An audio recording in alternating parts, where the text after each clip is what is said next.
Assalamualaikum warahmatullahi ta'ala wabarakatuh. Nahmaduka ya man awdahta lana subulal hidayah wa adahta lana an basairina ghasyawatal ghawayah. Wa nusalli wa nusallimu ala man arsaltahu syahidan wa mubasyiran wa nadhira wa da'iyan ilallahi sirajan munira. Puji syukur kepada Allah Subhanahu wa ta'ala yang telah memberikan sehat badan kepada kita semua. Salawat bertangkai kesalam kepada seorang Nabi yang mulia, yang lahir kalangan jahiliyah, tapi bisa menjadi seorang Nabi panutan bagi umat manusia. Beliau buah hati dari Aminah, anak kesayangan dari Abdullah, yakni Nabi Muhammad sallallahu alaihi wasallam.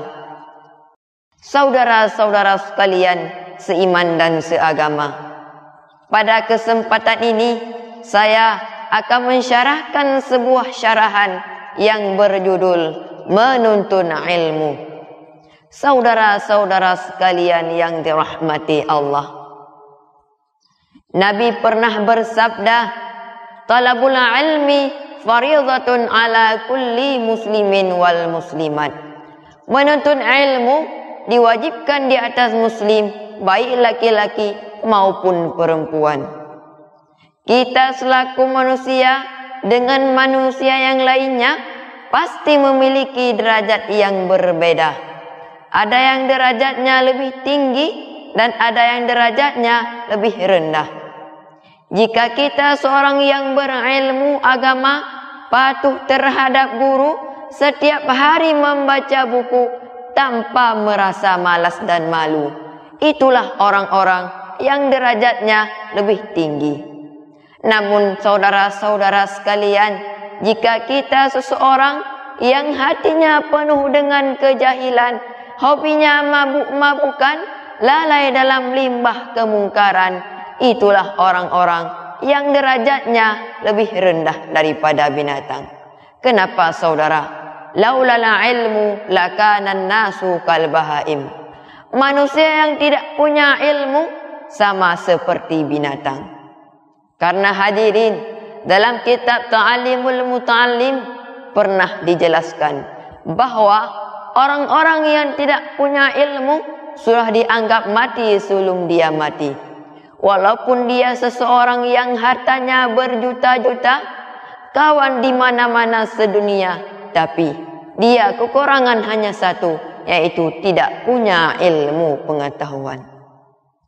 Kita seorang manusia yang menginginkan ilmu di dalam hatinya, pasti kita memiliki usaha dan doa, memiliki kesabaran yang penuh dengan keimanan dan takwa.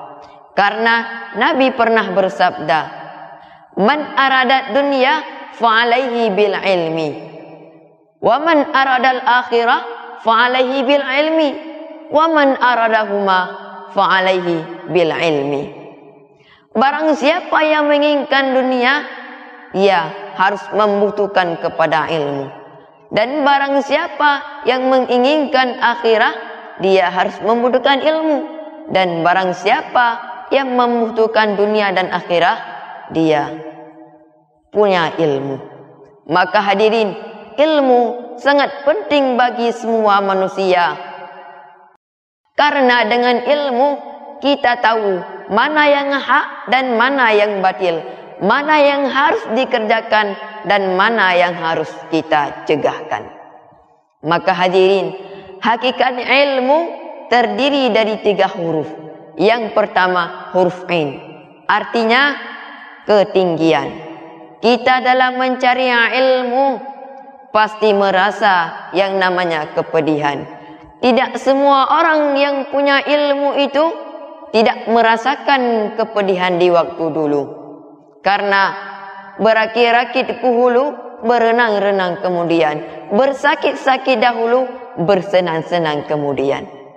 Hadirin sekalian, walaupun kita mencari ilmu, dibanjiri dengan air mata kesedihan, dilongsori dengan runtuhnya ekonomi kehidupan, karena Ibnu Hisham, pengarang Mughni Labib, pernah berpesan, barang siapa yang bersabar dalam menuntut ilmu, walaupun dalam mencari ilmu, pasti yang namanya kepedihan yang harus kita alami. Tapi dengan semangat kita, dengan tekad kita dalam belajar ilmu pengetahuan, bisa membuka pintu gerbang keilmuan. Itulah, ingat hadirin, berpesan Ibnu Hisham. Yang kedua yaitu huruf lam, yang artinya kelembutan.